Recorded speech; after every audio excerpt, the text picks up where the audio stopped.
Hello, good afternoon.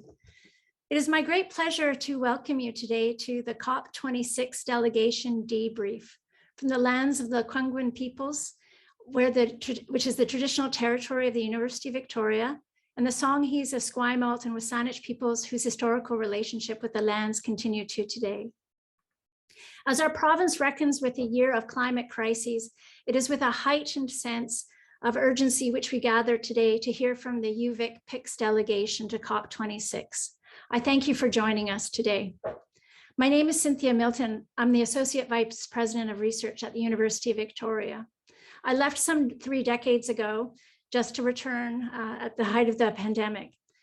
Upon coming to UVic and coming to our province, I've seen many changes, but one of the things that I've remarked at the University of Victoria is the commitment and how deeply this commitment is to climate action and sustainability at UVic. We have some 23 research chairs in the areas of climate change and sustainability and Indigenous knowledge. We offer over 600 undergraduate and graduate courses in related fields, and we continue to work to make our campus more sustainable. And we were fortunate enough to house the Pacific Institute of Climate Solutions. There's much work ahead, and we actively are engaged in this through our Climate and Sustainability Action Plan that on one hand maps our path forward while also committing in the present day and this moment to ambitious targets, such as that we put forward for the UN Pledge Race to Zero, and of course, such actions as going to COP26. We have to remember that universities can and must affect change. It's not just about finding solutions, but also about preparing for a different world. Universities are critical spaces for public debate for our students, for our staff, our faculty, and our communities broadly. Our space as civic institutions give universities unique capacity to take action at a large scale, incentivize change, as well as model and enable the micro changes that are needed. Universities are able to innovate for solutions while balancing just and equitable transitions. So this is UVic's first COP, and we're grateful to the Pacific Institute for Climate Solutions for assisting UVic in obtaining observer status. We sent a slim delegation. It was 6 members, 3 from PICS and 3 from UVic. One of our PICS members actually attended online, which is a new feature that was made available this year. I'd like to introduce to you 5 of our panelists. These are 5 individuals who did attend COP26 for some introductory remarks first, followed by a moderated session, and then there will be an open Q&A with the audience. And I encourage you to put your questions in as soon as possible and as long as we're going along in this process. We'll then close with some concluding remarks. And if we have time, we'd like to show you a short video. So without further ado, I'd like to start with some introductory remarks by Dr. Christy Facer. Christy is the PICS UVic program manager. She has 2 decades of experience working in Canada and internationally as an advisor, researcher, and practitioner in the fields of climate change and sustainability. She holds a PhD from the University of Cape Town and is interested in social movements, change agency, and organizational processes that support climate action. Christy, thank you very much. So my question to you as part of the introductory remarks is to please tell us, what is COP? What is the UNFCCC? And what does it mean to be an observer? Thank you. Thanks so much, Cynthia, and for those excellent introductory remarks.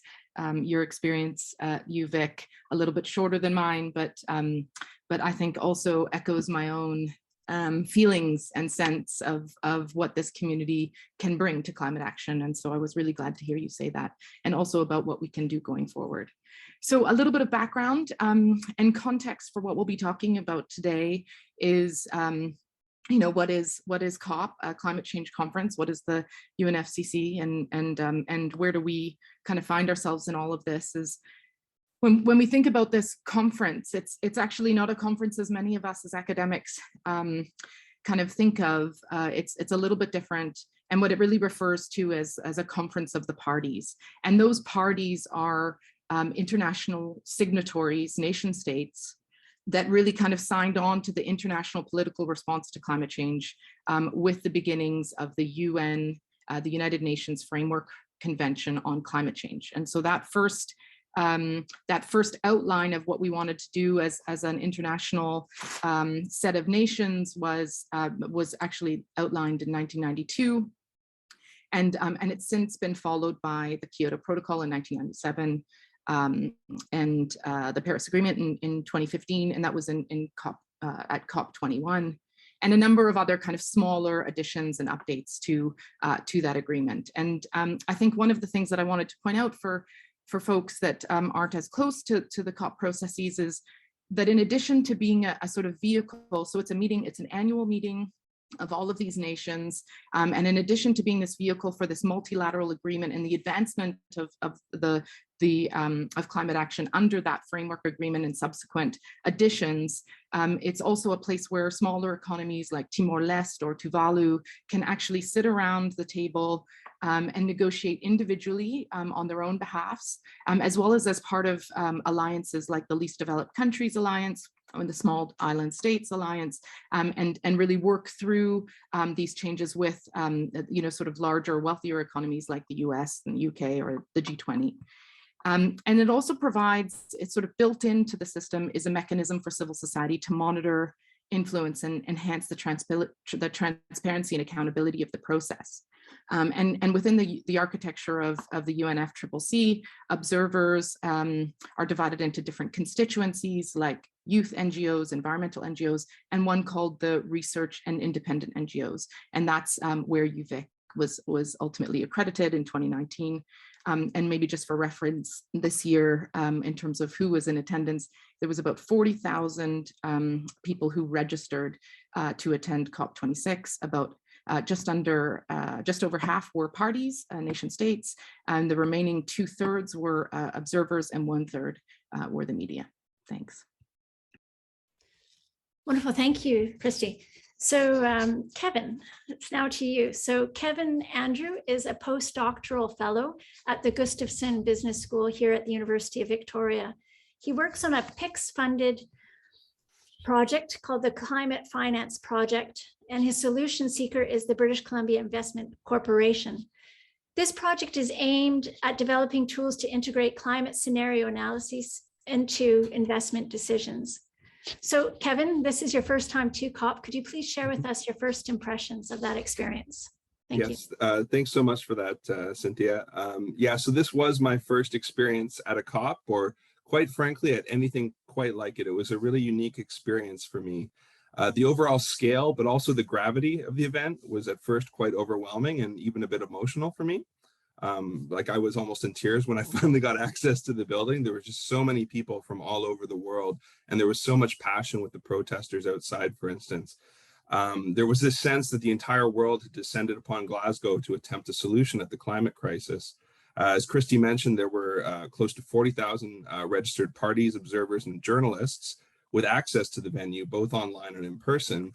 But there was also a green zone outside with additional activities that other people could take part in, as well as the protesters who had come from all over the world, many of them quite young. So one thing that I learned is that COP is a variety of different things to different people. It's not just one thing. There are certainly the ongoing negotiations related to the Paris Accord and the Paris Agreement and the Kyoto Accord, but there's also the World Leaders Summit that happened during the first 2 days. This is where announcements about things like deforestation deals and the methane pledge were made. There are side events related to the conference's daily themes. There's country pavilions, which is similar to like a trade show. Then there's the Green Zone, which, like I said, hosts events that are very educational for the wider public. And lastly, there's the protests and engagement that's occurring just outside the conference. So what I learned is that this is the biggest thing in a calendar year that the UN does. So in addition to protests and demonstrations about climate-related issues, there's protests and demonstrations about human rights related issues, because the eyes of the world are really kind of right there. So as I reflect back on my experience, I realized what a privilege it was for me to get to go. A lot of people didn't make it to COP26 who wanted to go. But I also bring home like a deep sense of responsibility to communicate the impacts of climate change on those most vulnerable around the world.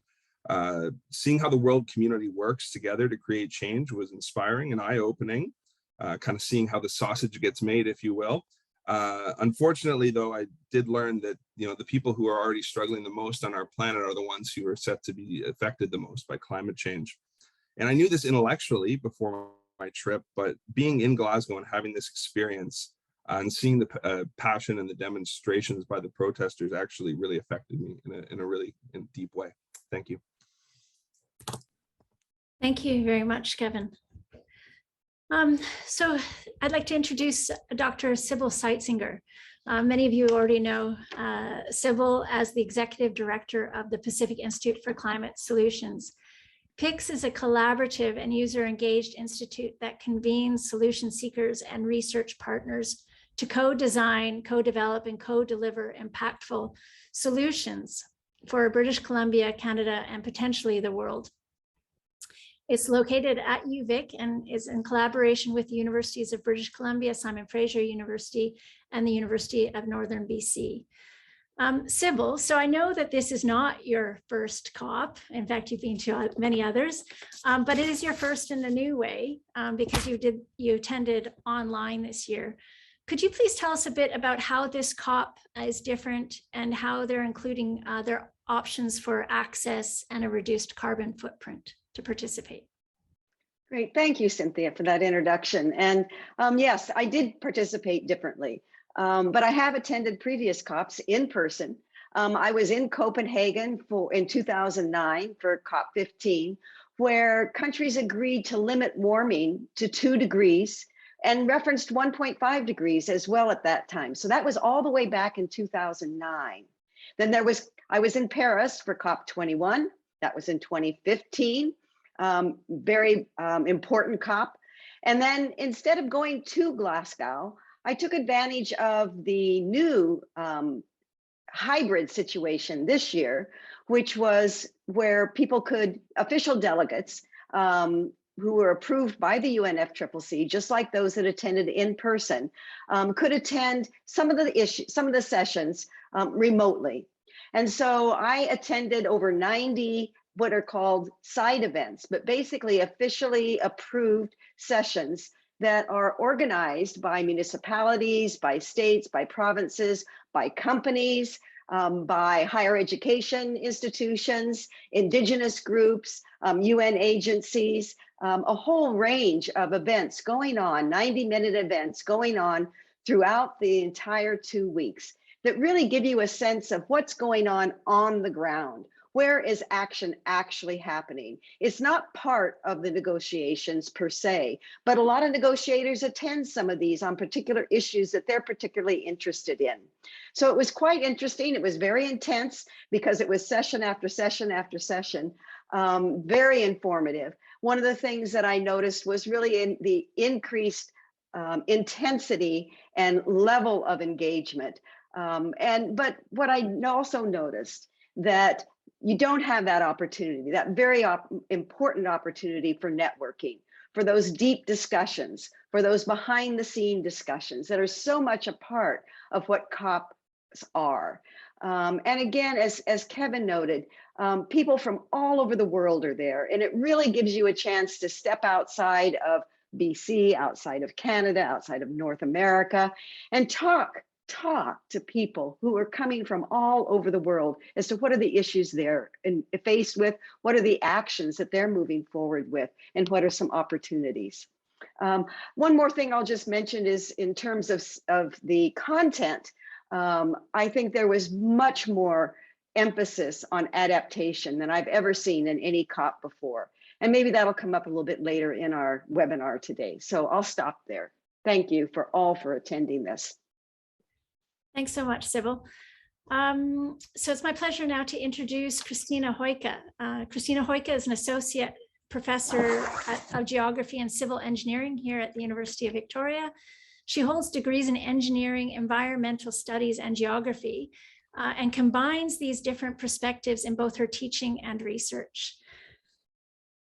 Her current areas of focus are to combine the fields of energy, geography, and sustainability transitions in order to investigate the actions of communities and the demand side that is of households, firms, organizations, in mitigating climate change. So, Christina, thank you again for participating in today's debrief. Could you please tell us how participation at COP26 or COPs in general aligns with research priorities and why being there matters? Yeah, absolutely. And I have a slide that I'd like to share. So let me just hope everyone can see that. I've written my reflections on COP26 in 3 opinion pieces. So if you go to my website or check the university's Twitter and that kind of thing, you'll be able to find some of them. The thing about the COP is that from a mitigation perspective, fossil fuels are responsible for 80% of greenhouse gas emissions. And so at the heart of the Paris Agreement and the debates are about whether or not we can maintain global temperature rise within 1.5 degrees Celsius. And this is about whether all of the countries' pledges, which are called nationally determined contributions or NDCs, add up to enough reductions in carbon emissions to reach that goal. And what those pledges are really about is about the types of energy transitions that countries are planning, so such as whether they're going to phase out coal and other fossil fuels. And that means whether they're going to replace them with no carbon technology and the timeline on which that's going to happen. So at this COP, the signatories to the agreement had to update their pledges for the first time since the agreement was signed. And so taking Canada as an example, we increased our NDC to cut emissions to 40 to 45% below 2005 levels by 2030. And this is an increased target from the 2016 target, which was only 30% below 2005. And so this aligns really well with my research priorities to study the COP and what's happening there, because my research priorities are about just energy transitions. I'm really interested in how communities and workers are affected. How can energy transitions happen so that we don't exacerbate inequalities and potentially even improve inequalities that already exist? So I was there and I was paying careful attention to critical updates on technology deployment. What types of technologies, such as whether nuclear is being emphasized or renewable energy, and what types of renewable energy, and also on justice and equity in energy transitions. And so I was really interested in seeing how the Glasgow Pact will affect those transitions.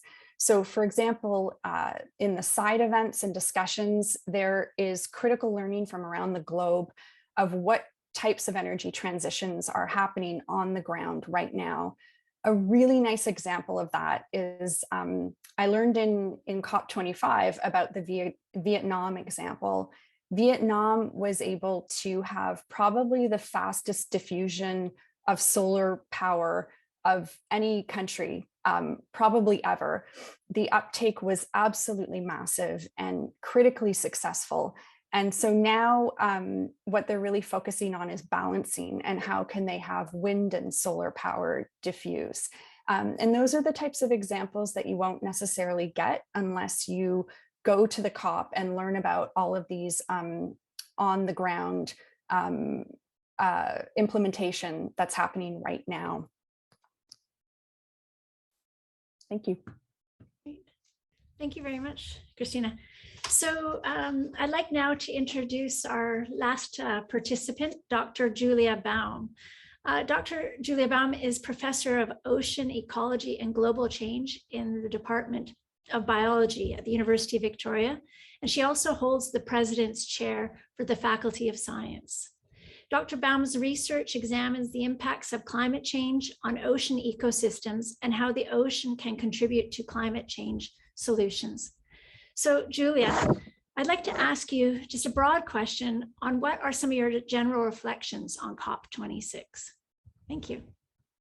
Thanks, Cynthia. Well, we've already had a great introduction to what COP is, so I do want to take a few moments to reflect on how COP26 went. Since arriving back in Canada, I've been speaking with a lot of people about the meeting, and what I'm hearing from people is skepticism that anything was achieved, disappointment, frustration, a lack of agency, and the feeling that our fate is maybe being sealed by world leaders behind closed doors. And I understand all of those feelings because I cycled through them all while I was at COP. And I think it's important that we take some time to try to process what actually happened there and what the outcomes are, because the stakes are now so high. So to my mind, part of the challenge in processing how COP26 went is that there are two seemingly diametrically opposed truths about this summit. And the first truth is that COP26 failed. It failed to do enough. And the gap between where we currently are and where we need to be remains vast. We all know that we're already in a climate emergency. No one in British Columbia needs to be told that. But it's also important to remember that we're not alone, that these catastrophes are being felt by people in every country around the world. And we know that we need to limit warming to 1.5 degrees Celsius, that 2 degrees is a death sentence. And yet COP26 failed to get us on a path to 1.5. That's the first truth. But there's also a second truth. And that is that the urgency at COP on the ground was palpable, and that there's never been so much forward momentum towards addressing the climate crisis as there is at this very point in time. I think it's important to remember that in just 6 short years since the Paris Agreement, we've gone from having just a single country to 135 countries now committed to achieving net zero emissions by 2050. And new pledges made at COP26 for 2030 emissions targets set us on a path to 2.4 degrees warming. And the 2050 pledges, if met, set us on a path to 1.8 degrees Celsius warming. So it's important to acknowledge that this marks the first time that nations have even proposed targets that are in line with the Paris Agreement. Fossil fuels were named in the Climate Pact for the first time, and new multilateral agreements push us to higher aspirations than what is actually in the Glasgow Pact. The pace of climate action is undeniably accelerating, and this is the second truth. So we each need to process these two opposing truths and decide how are we going to hold these. To me, working on climate change necessitates holding the tension between these two truths. As a scientist, the first truth is always close by. And having worked in a small island developing nation for over a decade, having watched as almost every coral on the reef that I work on bleached and then died as they baked in an unrelenting heat wave, watching as more intense storms swallow the island up, understanding that the difference between 1.5 and 2 degrees of warming will be life and death for people that I know and care about, and knowing that they did not create this problem, but that they will be the ones to suffer the consequences with their lives and their children's lives. Knowing all of this, I never need to be reminded of the first truth. But when we only hold this first truth, it can be overwhelming. And the danger is that it creates pessimism, and it can be a path to hopelessness and despair and inaction. And we simply can't afford that at this point in time. On the other hand, the second truth acknowledges that progress is possible, that we have the capacity to solve this problem, that there is a path forward, as slim as it might appear, and that we have to find it because our future depends on it. Standing in the tension between these two truths, these seemingly opposing truths, is what motivates and sustains me to work on climate change. And I hope that part of what we can do today in this panel is help others to process how we're all going to hold these two truths and hopefully use them to motivate our own climate action. Thank you very much, Julia. So now that we've done some introductory remarks and you've all met our panelists, I'd like to take the opportunity here to go dig a little more deeply into some of the topics raised and what the audience might like to hear about. Please, audience members, remember that you can send in your questions as you wish. So here's a first question to our panelists. What were some key announcements or events that you were following, and was there progress on them? So Sybil, I'd like to turn to you first as someone who's had the most experience with past COPs and this present COP. So I usually go to COPs by not trying to imagine exactly what I want to see, what I hope to hear, but rather to be very open and let chance take a role. And I did that again in this one, and it was maybe easier to do because I could see all the sessions that were coming up, and I could join in essentially any of of them. And I'm talking about these officially sanctioned side events that were happening, that were panel discussions, and also some small talks, short talks.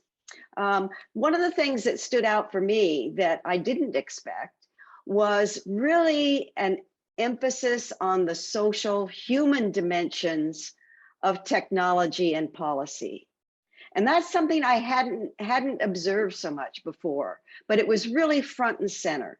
So one example is I attended a number of agricultural sessions where there was a lot of discussion and panel discussions about how to reduce greenhouse gas emissions from agriculture and how farmers can adapt their practices to both decrease their emissions, but also to adapt to the changing climate.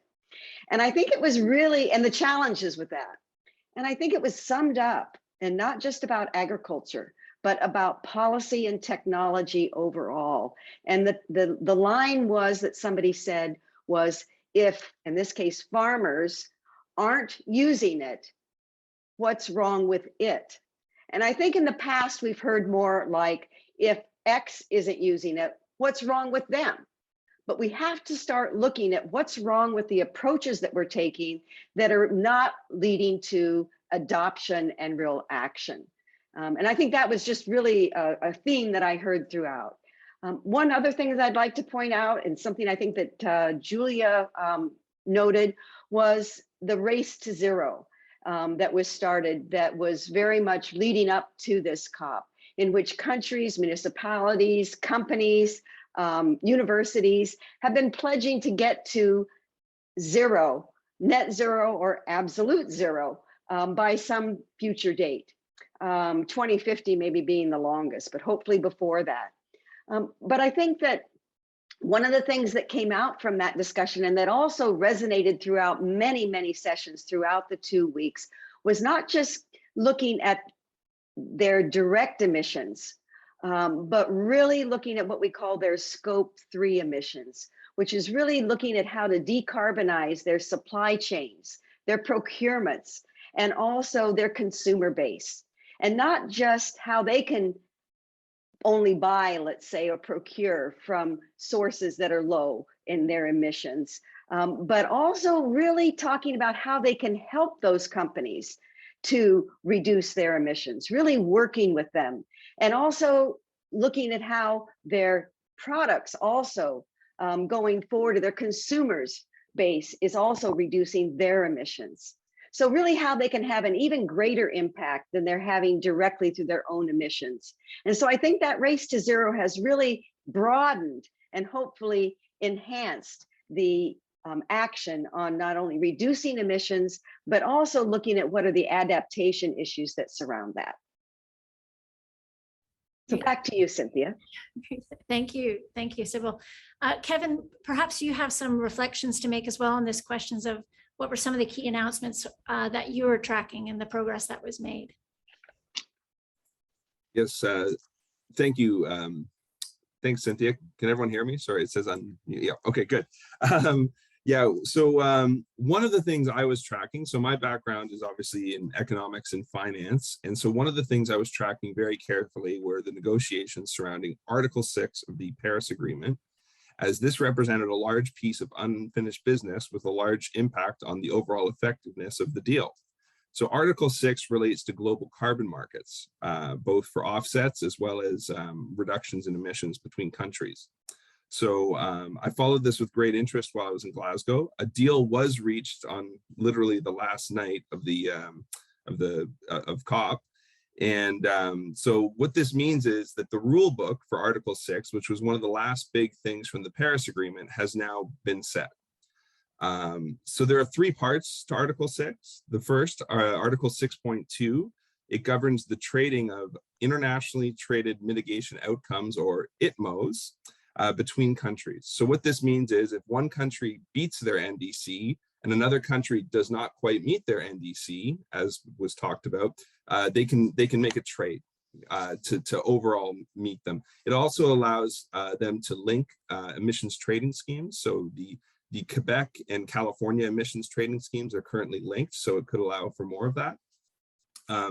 Article 6.4 is concerned with the creation of a new international carbon market for emissions cuts for private, for corporates. So this would allow companies to meet their net zero pledges that they're making by purchasing offset credits. For example, the airline industry, which does not have a lot of good mitigation options at this point, could reduce its emissions impact through the purchase of offsets in other areas. Now, this is a very controversial issue, which I'm happy to address questions on, but that's part of what Article 6.4 is about. And lastly, Article 6.8 is related to non-market approaches, such as development aid to help meet mitigation goals. The reason that creating these international markets is so important is that in principle, they can increase the scale of ambition by reducing the costs of mitigation. So from a purely economic point of view, not every place in the world has the same potential to mitigate their emissions. Either, maybe more renewable energy is available in some parts of the world, for example, like for instance, hydroelectric power within Canada, more prevalent in Quebec versus Saskatchewan. So it makes sense to minimize these mitigation costs through trading. And by minimizing these costs, the hope is that the scale of ambition will go up. Of course, the devil is in the details. There's a lot of very thorny details, which is why it kind of went down to the wire. So some key developments included the acceptance of carryover credits from the Kyoto Accord. So there was a lot of controversy about whether we should allow credits generated under the Kyoto Accord to be accepted under the Paris Agreement. Restrictions on double counting.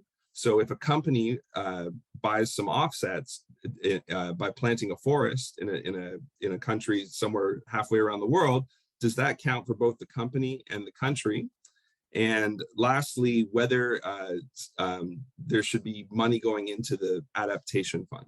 So what they ended up agreeing on was that 5% of traded offsets by private companies are going to be, quote, canceled, and the proceeds from this will go into the adaptation fund. A bit controversially, there's no binding requirement for countries to pay into the mitigation or the adaptation fund from their trades under Article 6.2. So there's a ton of details regarding Article 6.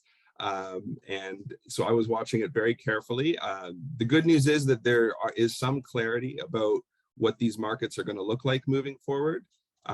However, some people do think that not enough was done to make it strict enough.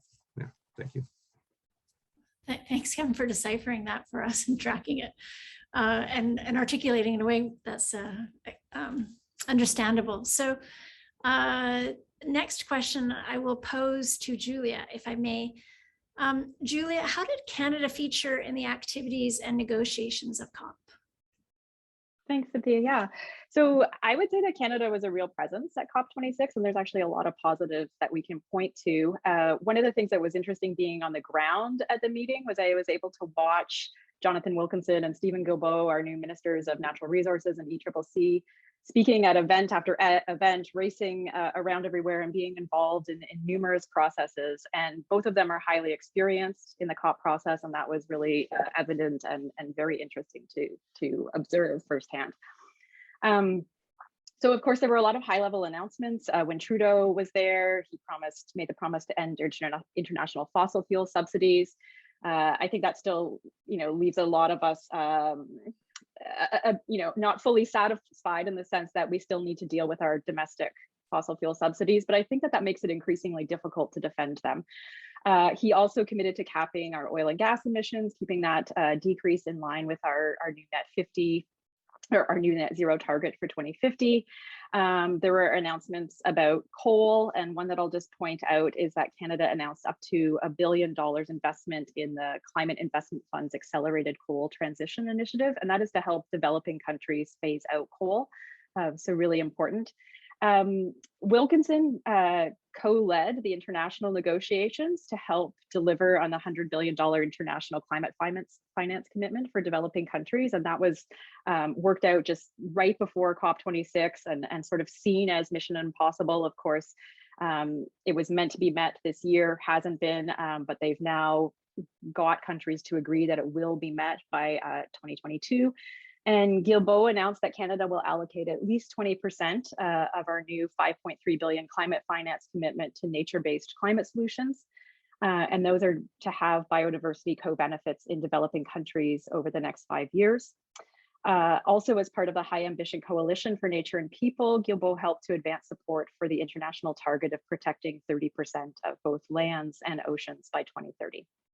So I would say that all of the signs at COP26, as well as what's been going on here at home from our federal government this past year, really point to the fact that Canada's finally serious about tackling climate change. And I think that Canada, as all Canadians know, for a long time has been really great at talking the talk of climate change and not so much walking the walk. And I think one of the things that I believe is different coming out of COP26 is that there's going to be an increased expectation by Canadians for our government to actually follow through and translate all the talk and all the promises and pledges into action, because we are all now experiencing the climate emergency. It's first and foremost on everyone's mind, the top issue on Canadians' mind in a recent poll a couple of weeks ago. So I think our government knows that they need to translate their pledges into action, and they're not going to get away with it if they don't. Good, thank you, Julia. Kevin, I know you just spoke, but I'm going to put you back on the hot seat here and ask you another question. What about other players at COP26? What was the role of universities, say, or NGOs or businesses? Yeah, thank you. I think I'm best qualified to speak to the business community or the financial community and what was agreed to on day 3 of COP. So finance was really elevated at this COP. I haven't been to previous ones, but my understanding is that, putting Finance Day on day 3, right after the World Leaders Summit, was, indicative of the fact that, private and public finance is front and center. So the big announcement on day 3 of COP was the formation of the Glasgow Financial Alliance for Net Zero, or GFANZ for short. I'm collecting acronyms, by the way. If I have some cue cards with all the acronyms I learned at COP. The alliance was spearheaded by a Canadian, Mark Carney, who's the UN Special Envoy for Climate Action and Finance. He was previously governor of the Bank of Canada and the Bank of England. So the GFANZ membership makes up more than 450 private financial firms from 45 countries. They include banks, insurers, pension funds, large asset managers, and other financial industry players.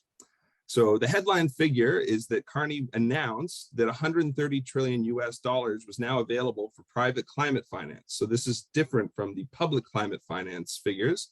However, the number is a bit misleading. So this includes all the assets under management of everyone who's part of the alliance. Banks often double count their assets, and furthermore, no one expects these firms to donate or to contribute 100% of their assets to climate finance. However, it still represents a sizable coalition that, if fully mobilized, means that the money is there for a net zero transition if this money can get to the places it needs to go to invest in the right things. However, in order to call GFANZ a success, we'll need to see what commitments the individual members actually make to decarbonize, and specifically by 2030. So what they've agreed to do is to reach net zero in their financial portfolios by 2050. As we know, that's not soon enough. That's too late. What really matters is what's going to happen by 2030.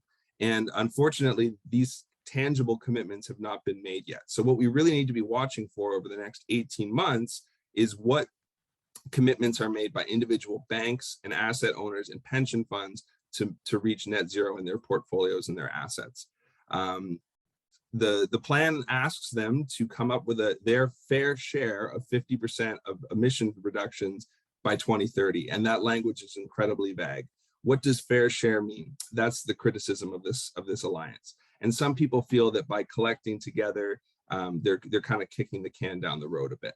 So it'll be really important to continue to put pressure on financial firms to respond to the climate crisis. So for context, tangible commitments could include things like commitments not to further fund any fossil fuel projects. So the oil and the coal stays in the ground, stuff like that. Notably, the IEA, that's what they're projecting needs to happen to reach net zero. No new oil development projects. Another important announcement on Climate Finance Day was the formation of a new accounting standards body. It's called the International Sustainability Standards Board, or new acronym ISB. and they're responsible for developing a global minimum accounting standard related to sustainability disclosures. I think this is really important because if I want to set up an investment portfolio that's net zero for myself, I don't know exactly how to do it yet because we don't have consistent reporting measures. So, you know, this is the so-called financial plumbing, and it turns out the plumbing isn't, you know, the most fun to talk about, but it's actually really, really important. And there were some really, really important announcements about sustainability standards at COP26. And so that was something I was following very closely. Thank you. Super, thank you, Kevin. Christy, perhaps you could also speak to this question about what other players can do. So the role of universities, NGOs. Yeah, great. Some of what I've said, wanted to speak to were pointed out a little bit by Sybil and Kevin, and I think just to sort of reinforce some of the points that they made, you know, on the business community, both financial and otherwise, I think that most observers and analysts who have been following COP26 would say that one of the things that's different about this event from previous events is that the direction of travel is no longer in question. We know what we need to do, the big challenges, how fast are we going to do it, and also whether or not we are going to actually not do just lip service and deliver on our promises. And that applies to the business community as well. And I think so some of the kind of interesting developments here relate to the signal that this direction provides to the business community. You know, one of the things that I've heard the most consistently over my career from businesses in the private sector is that what they need is a clear and consistent signal of the direction of future regulation in order to really sort of deploy their innovative capabilities and resources to change. And so that should be taken out of the equation at this point. And so that's the first point I wanted to make. The second is, of course, and as many others have pointed out, that regulation is not the only tool in the toolbox, and a really critical tool, that was on offer and was very palpable, to use the word. I thought of the word palpable as well when I was there, and Julia mentioned it, is really this kind of force of public opinion and social movements for change. And in this case, you know, universities were part of that, and NGOs were part of that, as were youth and Indigenous peoples. And so one of the things that was really interesting to see, and it was that sort of organizing of coalitions of people, whether it's, you know, youth combining their forces, or whether it's about Indigenous people, or the two combined, or sometimes you'll have youth activists, finance ministers, and national leaders all from one country applying pressure in different ways throughout the conference, and that can really sort of combine to create these new windows of opportunity for the leaders that are negotiating and for social movements. So one example maybe that I'll mention is that some of the voices, so in respect to the Canadian contribution, they delivered some briefings to observers from Canada, just for Canadians throughout the conference, and I attended some of those, and you had, you know, trade union leaders and youth and Indigenous representatives in the room asking Canada to do specific things in their negotiations, and Stephen Guilbeault in this case, you know, making various commitments about the degree to which he supported those actions. In this case, I was hearing ones on the inclusion of just transition in the cover text, as well as attention to Indigenous and youth rights and justice, as I mentioned. And then I think the only other thing that I wanted to point out here relates to universities. So I worked with a group of RINGOs, that's the research and independent NGOs, to also to develop a statement that was delivered in some of the in the plenaries to the negotiators, which really outlined not only how the clarity of the science was so clear, and that was really the sort of push, is that we need to act on for instance, the recent findings of the IPCC, but also that universities and researchers are available to work in partnership with various parties, with the UNFCCC Secretariat and others, as well as NGOs, in really sort of delivering those solutions. Thanks. Well, thank you, Christy. So I have two more questions I'd like to reach before we open the Q&A up to the audience. So perhaps just in the spirit of time, if you could keep your answers somewhat brief so we can get some of these questions from the floor. But for among my questions, I'd like to ask, where did the discussions fall short of what was needed? So where did we not quite get the target? Sybil, I'll ask you this specifically about national commitments versus action. Thank you, Cynthia. And actually, in the interest of time, because I think we really do want to get to these questions, and I can see some really interesting questions coming through, I'll sidestep that question because I think we've heard quite a bit about that. But what I just want to comment on is that I think we should tip our hat to the UK for being able to pull off this COP in the midst of a pandemic.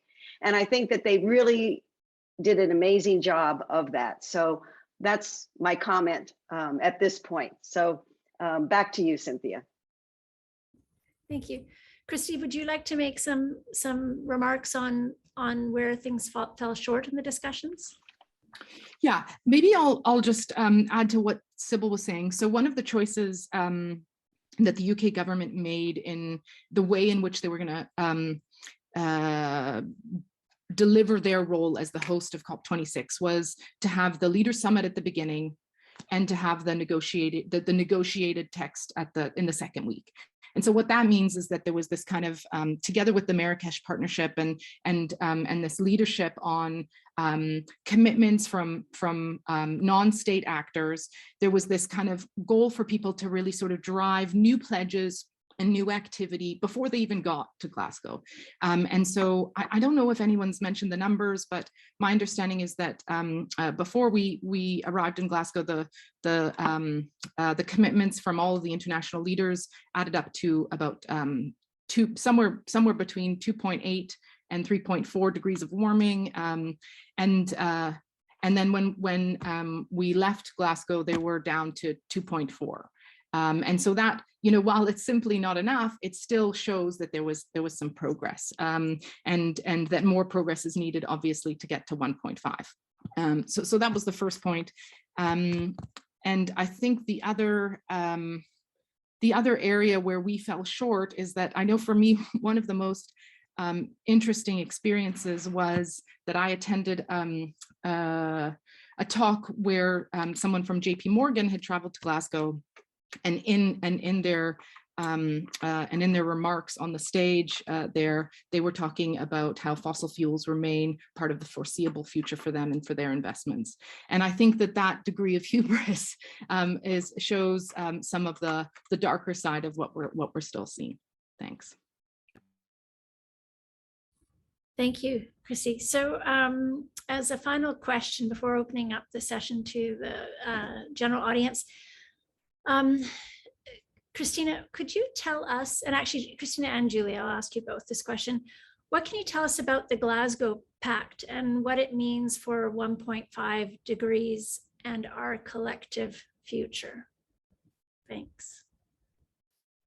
Thank you. I'm going to share another slide here, which helps me to talk about things.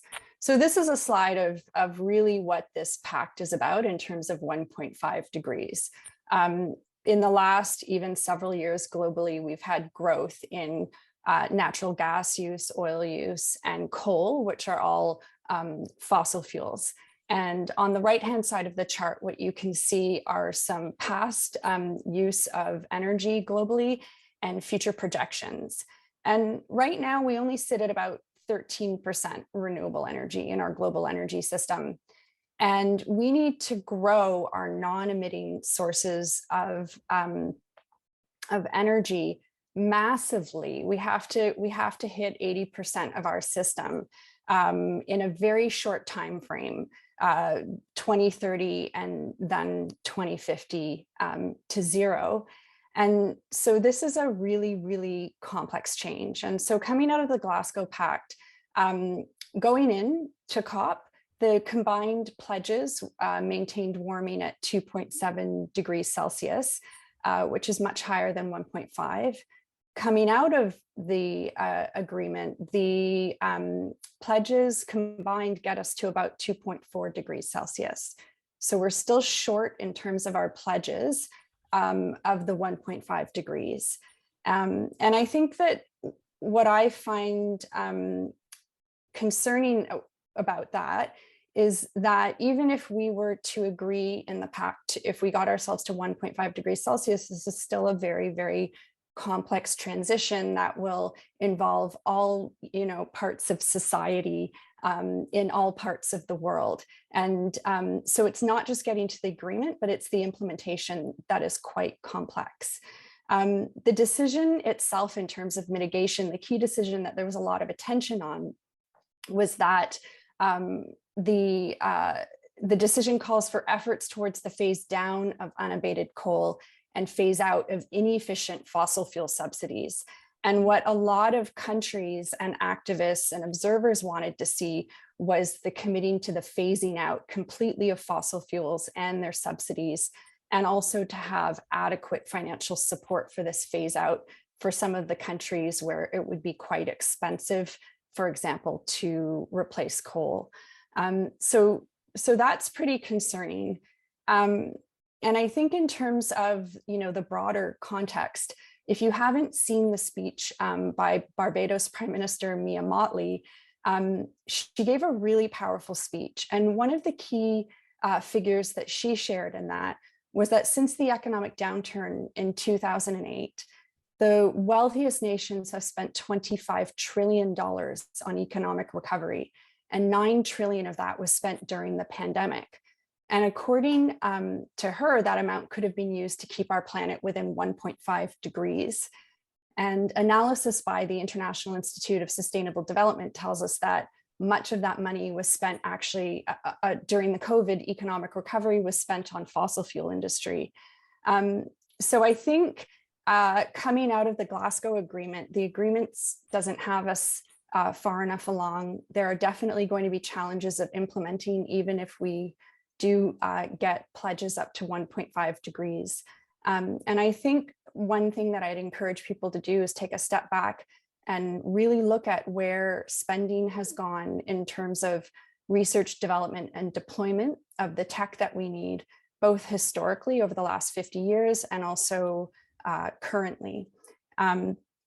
So I think one of the really positive things, though, coming out of the pact, all of that said, is that this is the first time that specifically fossil fuels have been named in these agreements, and in particular, coal was named. And that was really seen as a big step forward to name the reasons behind emissions growth. Thank you very much, Christina. So Julia, would you like to contribute to this question about the Glasgow Pact and what it means for 1.5 degrees? Yeah, thanks, Cynthia. I'll touch on some things that Christina didn't cover. Those were all great points. From the science perspective, I want to point out that we know the planet has warmed by almost 1.1 degrees. And we now know from the latest IPCC report that was released a couple of months ago that we are going to hit 1.5 within the next couple of decades. So there's a bit of uncertainty when, but either in the 2030s or 2040s, we will hit 1.5 warming. After that, we have real choices about what's going to happen and how far past 1.5 we go, or whether or not we're able to limit to 1.5 and then rein it back by the end of the century. And so the Glasgow Pact really is an indicator of the choices that we're making about those pathways. And it's obviously imperfect, as we've heard already from lots of the other panelists. There's a reason that COP26 President Alok Sharma was tearing up and apologizing to the world as he was reading the pact. It was really emotional. But I'm going to point out a couple of things that are positive, because I think it did move us forward in several important ways. And the first is that the pact acknowledges the importance of the ocean and ensuring the integrity of all ecosystems. And it recognizes that the global climate crisis is intimately linked with the biodiversity crisis. And so that's really a first, that these crises have been put together. People have been asking for this for a long time, and there was a real push for that at COP26 with dedicated Oceans Days and Nature Days. There's also an expectation now for countries to take real action and have annual accounting of that action. So coming out of the Paris Agreement, I would say countries were only going to be reporting in a major way every 5 years, and that has changed now. And there's also an expectation that they'll be taking action and also strengthening their NDCs each year. And I think that can lead to the question of, but there's going to be cheating. So I think it's also important to point out that we're moving into what's being called a state of radical transparency, where it's going to be exceedingly difficult for countries to cheat the system. And that's because of coalitions like Climate Trace. This is a new organization that's using satellites, AI, and open source ground truth data to pinpoint emissions. And they currently have country level inventories. And by next year, we'll know the emissions of every ship and every plane on the planet. So, countries aren't going to be able to cheat the system anymore, not because, they're, benevolent and all doing the right thing, but because technology is actually going to make it impossible for them to. And so in terms of our collective future, I think the Glasgow Pact, despite all of its shortcomings, and there are many, also needs to be the catalyst for real climate action and implementation. Great, thank you, Julia, and thank you to all the participants. So I have received a bunch of questions through the Q&A format, and I want to thank behind the scenes Robin Meyer for grouping these questions to facilitate the next part of our webinar.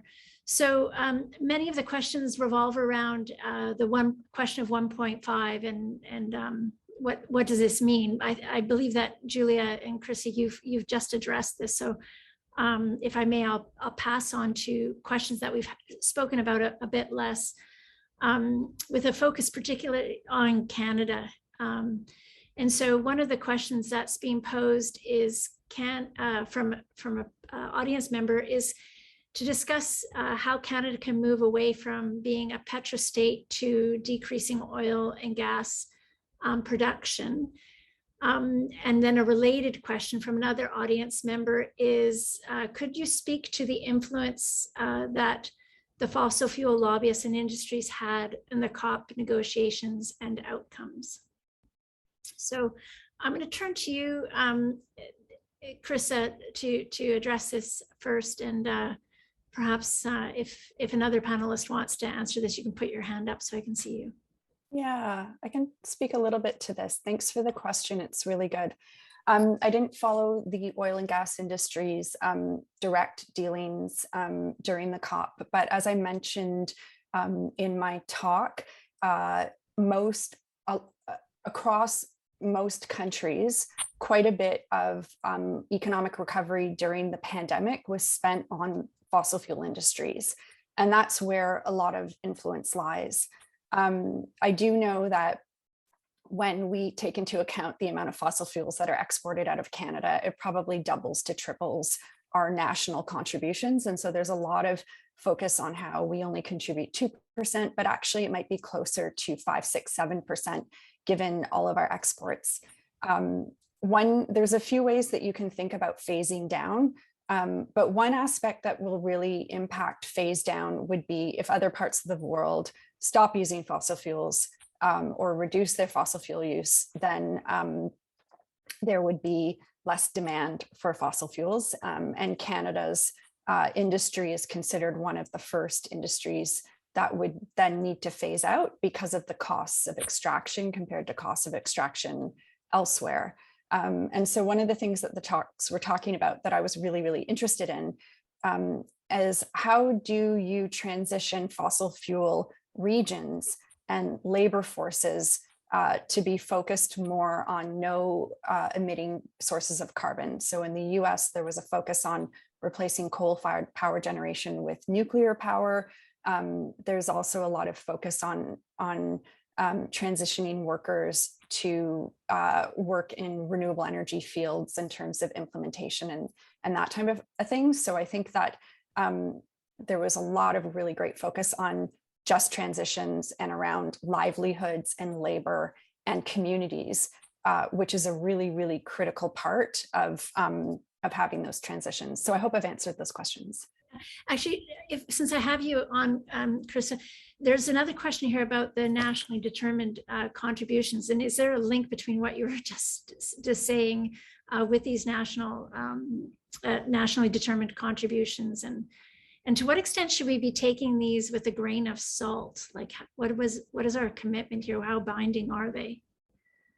Yeah, the commitments these are all voluntary, and that's the issue. As we've seen, you know, Canada and the US have both backed down their nationally determined contributions in the past. The US is now coming back in.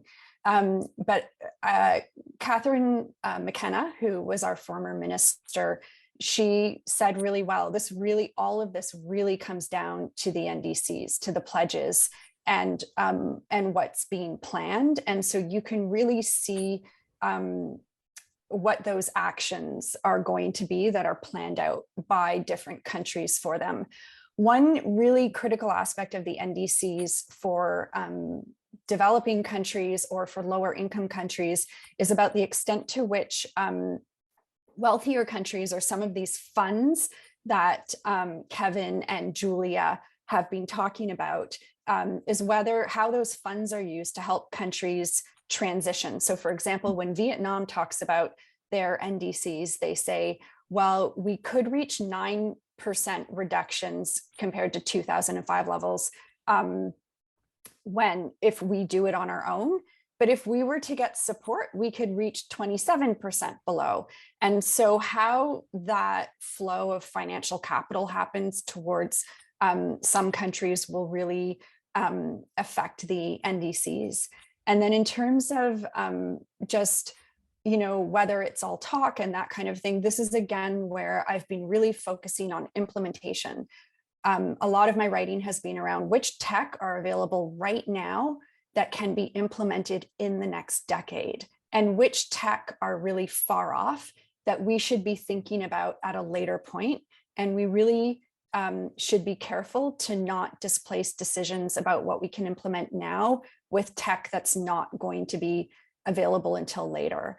And so some examples are abated coal technology, hydrogen technology, and small modular reactor nuclear technology are further off than renewable energy, where the prices are dropping precipitously right now, and they're available right now, and they can be implemented right now.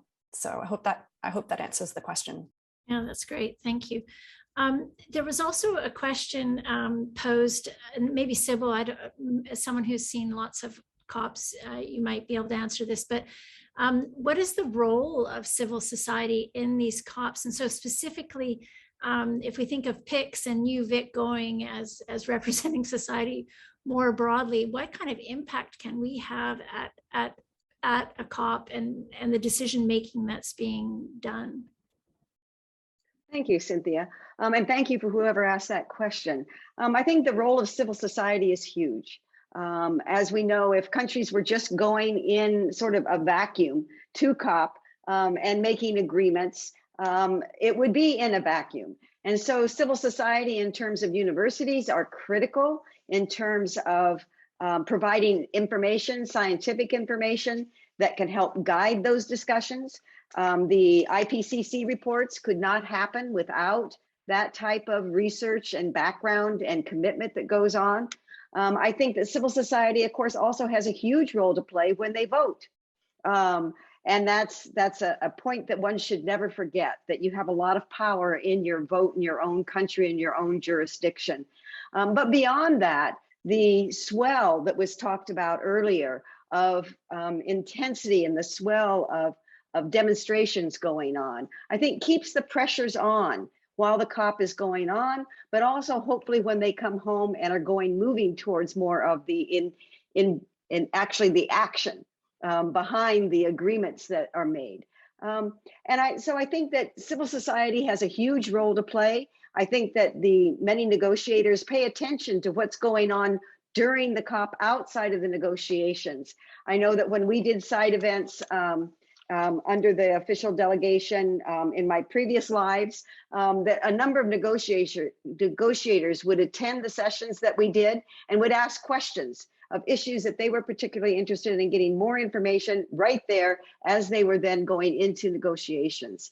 So all of the dimensions come forward in terms of moving towards hopefully action moving beyond, as we've heard, just the commitment. So those commitments are important though, but then of course the action that follows and the groundswell that demands that, as Chris has pointed out as well. Christy, did you want to have a follow-up there?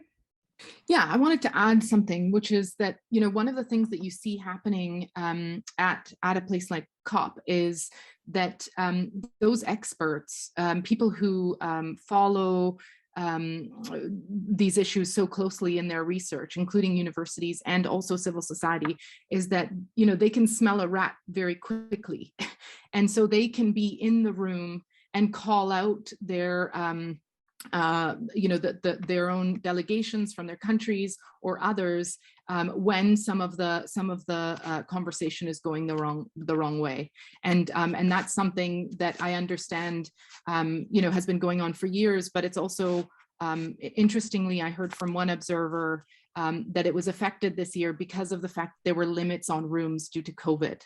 So the same degree of monitoring and transparency was something that was hindered somewhat by COVID-19 protocols and social distancing, and this was actually just in terms of, you know, one of the contributions of the Ringo constituency of the universities was to point this out, and the lack of access, given that there were so many people who were there to be able to sort of assist with that transparency. Thanks.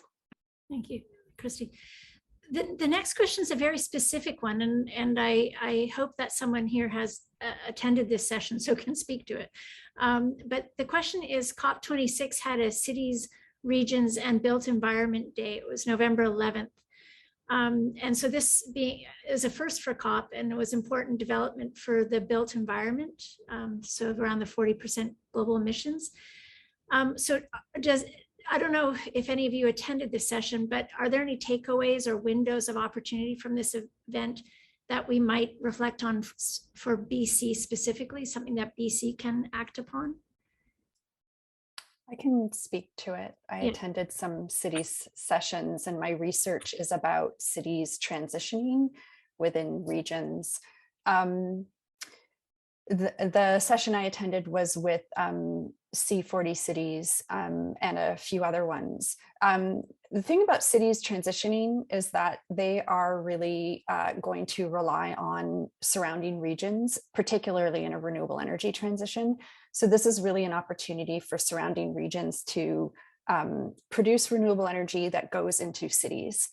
The thing about cities also is that they're highly complex and they're very, very energy dense. So they draw a lot of demand for energy in a very, very small surface area. And as we electrify transportation and as we change our heating systems, this is only going to increase and become more complex. So cities really are where we're going to need a whole lot of innovation. And that was reflected in the talks. We're going to need a lot around demand response. We're going to need a lot more infrastructure to supply cities with more electricity for transportation.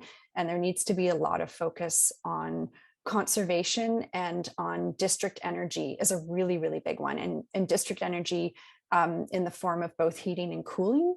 And cities, a really important aspect is that 2/3 of the energy that goes through our economy is actually lost as waste heat. And so a huge solution in cities is to take that waste heat and then put it into a district energy system and reuse it, which would reduce the overall size of our energy system, because that would be a huge efficiency gain in terms of reducing burning. And so all of those can be brought into BC because Vancouver is a very, very large, complex city. And as we electrify transport, and as that city continues to grow, which most large cities do, it will have it will need all of those types of innovations, and it will need renewable energy to come in from surrounding areas as well. So it's highly complex. Thank you, Chrisette. So I'm going to abuse my power as moderator to choose a question from the many excellent questions that are being posed, to ask a question that someone's posed that is relevant to my position as well. So can someone speak to the potential for universities to coordinate their support to Ottawa for Canadian academia, both nationally and or internationally? So what can universities do? Let's see. Yeah, Christy. Sure. So I think there's a couple of different things that universities can do. The first is to take leadership into their own hands. And you saw this from a number of universities across Canada, including UVic, who signed up to some of the activities and the commitments that said, you know, we actually are also going to pursue the decarbonization on our own terms and you know, within our own areas of influence through campaigns such as the Race to Zero. And so that's, I think, the first thing that universities can do. The second was also picked up on by some of our speakers, including especially, I think, Sybil, who really kind of highlighted how you know, both through the COP and outside of COP, you know, we can really position our teaching, our research activities, you know, what we do in our communities as members of a university to really sort of respond to the calls for action that have been outlined, and also to detail, you know, what action looks like in real terms. We don't have the same challenges that, for instance, corporations have or political institutions have to really make things perfect before we actually apply them. So you know, there's a way for us to sort of test new ideas and deploy them more readily than other parts of the economy. And I mean, in terms of Ottawa, there are examples of universities that have organized to really sort of bring their collective insights and expertise and influence to bear, and that's happening in a group called well, it's organized by a group called Second Nature in the United States. There was a group that was organized before COP26 by UK universities. And I think there's a real significant opportunity for Canadian universities to do more, to really help our colleagues in Canada, whether they're local or national, and being able to chart a path forward. Thanks. Thank you. Julie, did you want to speak to this question as well? I see your camera on. Yeah, absolutely. I'll just back up what Christy said, because I agree with it really strongly. I think that universities can really be catalysts for climate action. And there's definitely an opportunity for all Canadian universities to step up. And so I think there's, you know, we can be objective sources of evidence-based analyses that, you know, other sectors can't necessarily be. And because of that, I think we have the potential to be real connectors in society. So connecting to government and industry, but also the public, right? So engaging more with the public, educating the public. I think one of the things that we, you know, writ large haven't done well is showing the public what positive climate futures look like. I think right now there's a lot of fear, a lot of angst and anxiety about climate change and the climate emergency. And it causes people to shut down because it seems so overwhelming. And we need to do a much better job of helping people to envision us making the transition to, you know, off fossil fuels to renewables, making that huge societal transformation that we know needs to be really rapid. But we need to show people that that is actually a much more positive future than the alternative. So I think that's one thing that universities could actually do really well. UVic in particular, being here in Victoria, the provincial capital, I think there's a real opportunity for us to step up and forge better links with the provincial government.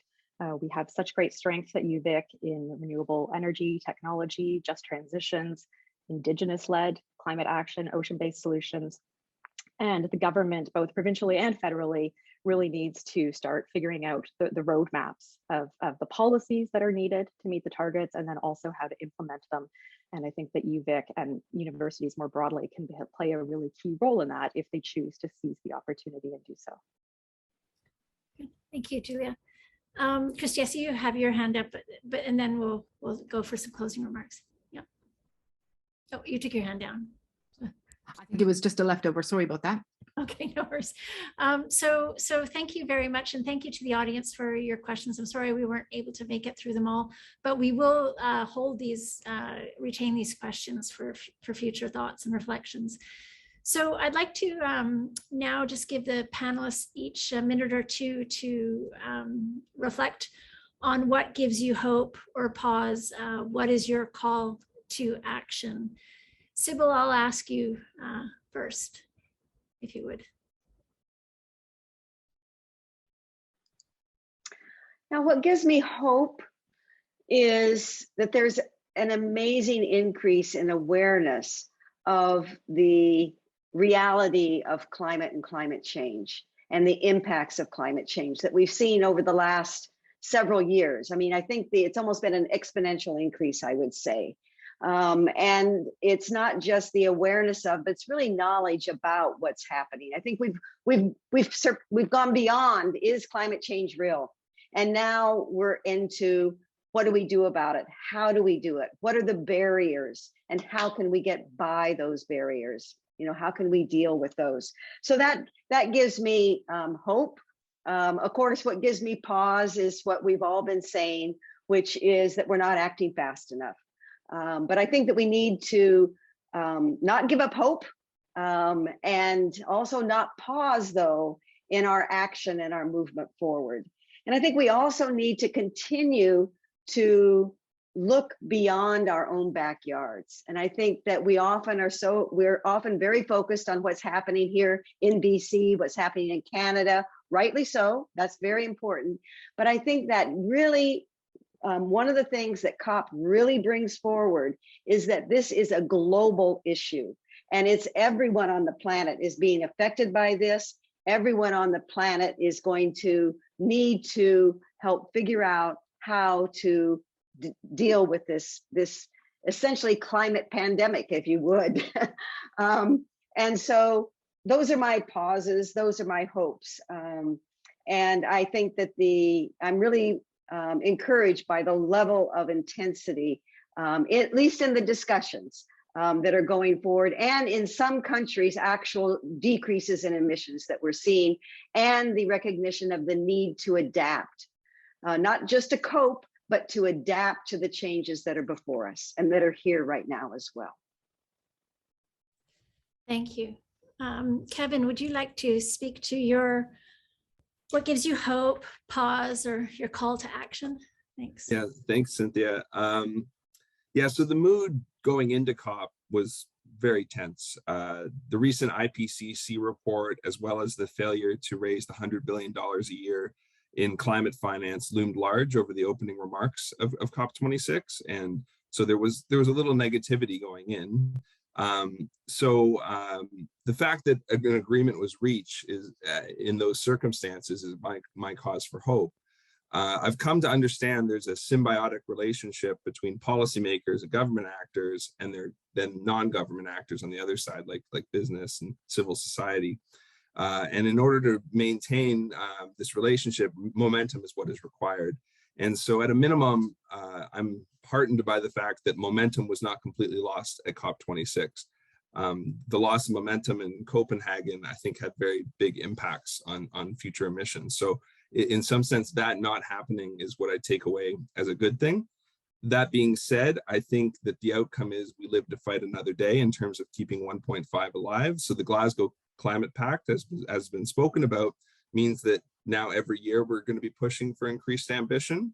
So, you know, we didn't solve it here, but we also didn't close the door completely, is how I look at it. I saw a big closing of the ambition gap. So by ambition gap, I mean the public promises are getting us closer to 1.5 degrees. Moving forward, though, we're going to need to talk about the implementation gap, which is what are these specific policies that are going to reach these longer term goals that have been discussed. I learned that, you know, you're not going to solve very complex, the mother of externalities, as we call it in economics, not going to solve it in a single COP. The climate crisis, poses problems that are very complex. The hard reality of multilateral negotiation is that compromises are needed. And I just take away with me the juxtaposition of the protesters outside the venue calling for urgent action with great passion, and the kind of alphabet soup of acronyms and other interests that were inside the venue. There's a bit of a disconnect, as Julia was talking about. There's two truths, I guess, would be an important takeaway. So thank you. Thank you.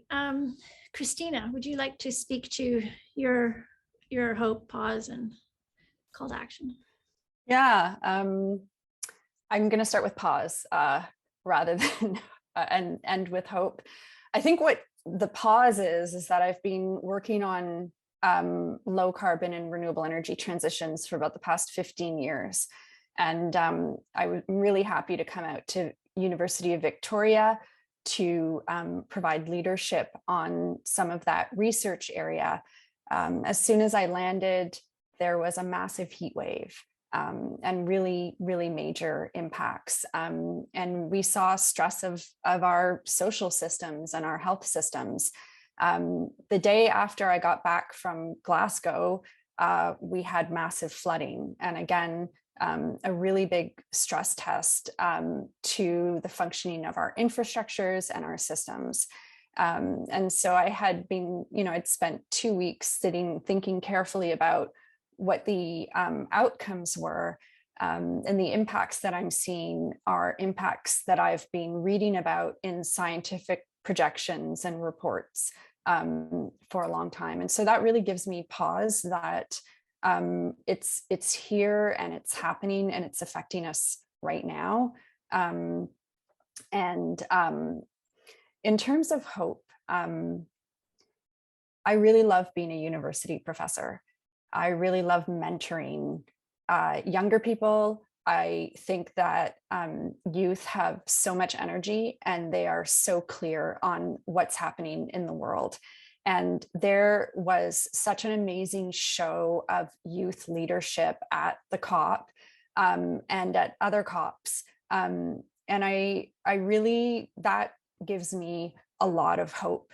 The youth held negotiators and leaders accountable, and they brought so much energy to the event, and also they bring so much energy to the changes that we need to do right now on the ground.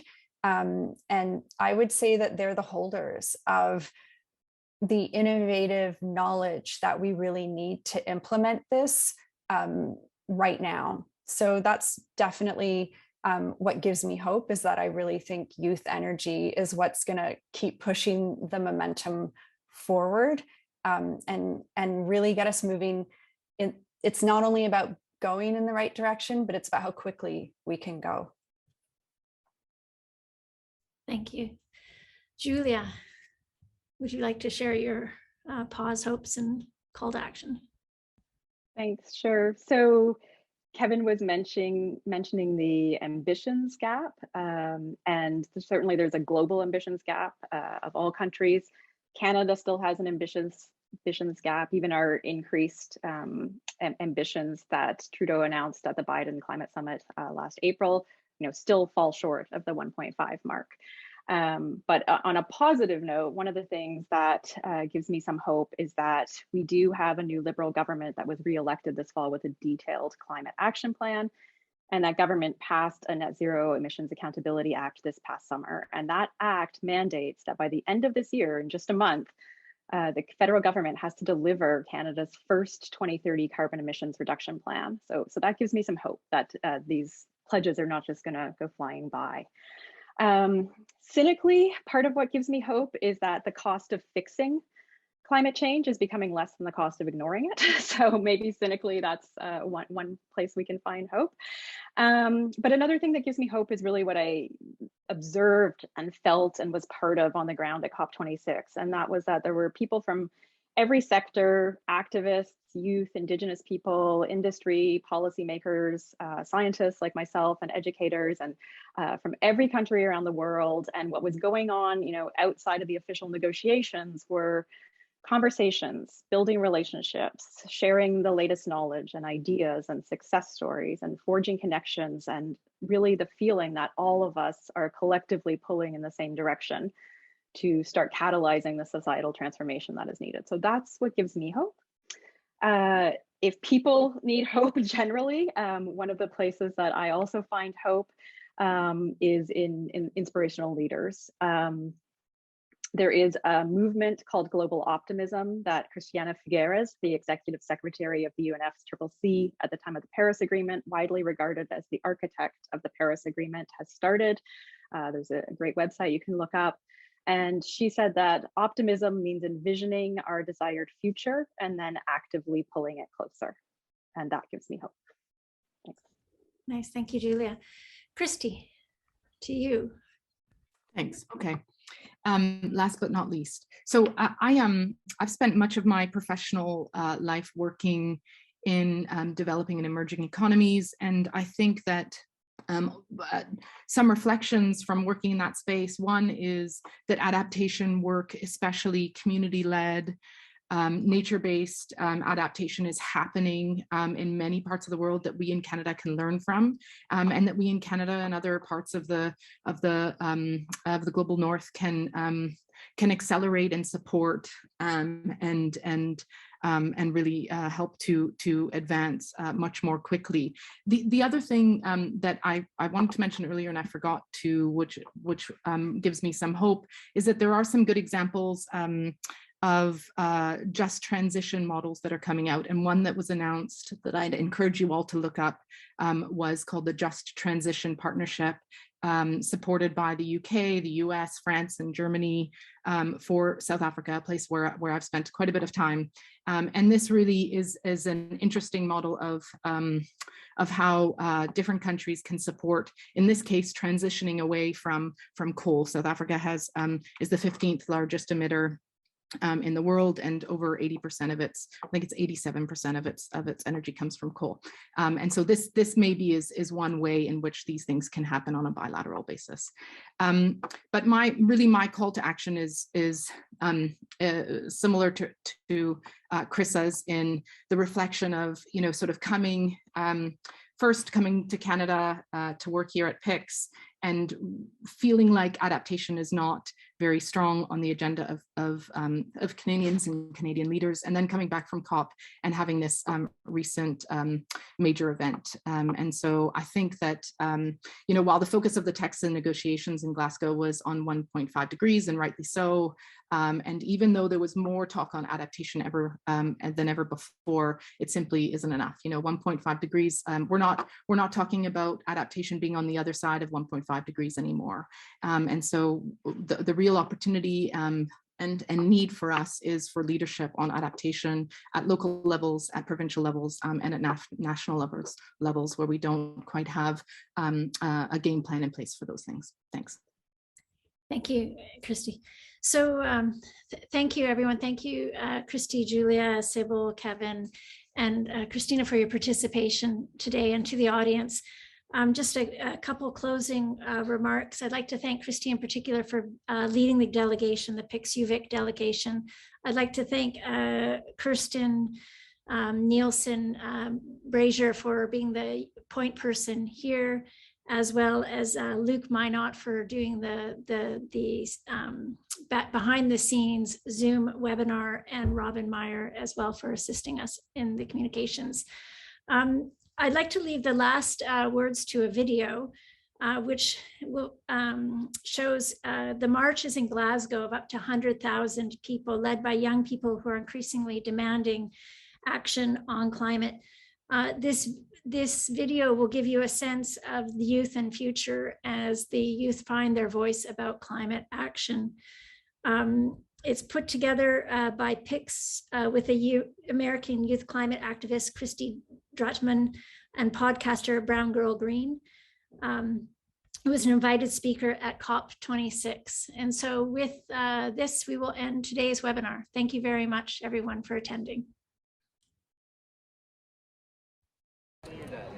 Hi there, my name's Christy Drummond. I'm with Brown Girl Green, and my message to young people who want to be creative and think about communicating climate science is that we have such great access to social media platforms and online forums to really generate controversial even conversations regarding the climate crisis. So I would say whatever your environmental story is, try to tune in. Think about your community, a specific event that happened to you that really made you think about climate change, and share that with your friends and family, because ultimately you know how to reach your community and your audience the best, and we need more people to mobilize in their own local areas and their own local context to be able to really move more people to action. One more question. Do you think budding scientists and university students are using this kind of creative medium enough? No, they're not. We need more climate storytellers. There's so much, a lot of the fossil fuel industry has poured so much money into influencers, into content creators, but we don't see that same kind of, information coming from climate scientists enough. And so we're up against a huge media misinformation battle, and we need as many scientists, especially young people who know how to use media platforms to combat this misinformation, this biased information, and to be putting out really genuine research that is backed by backed by science, but also communicates a message that can break this down and make it more accessible to wider audiences all over the world.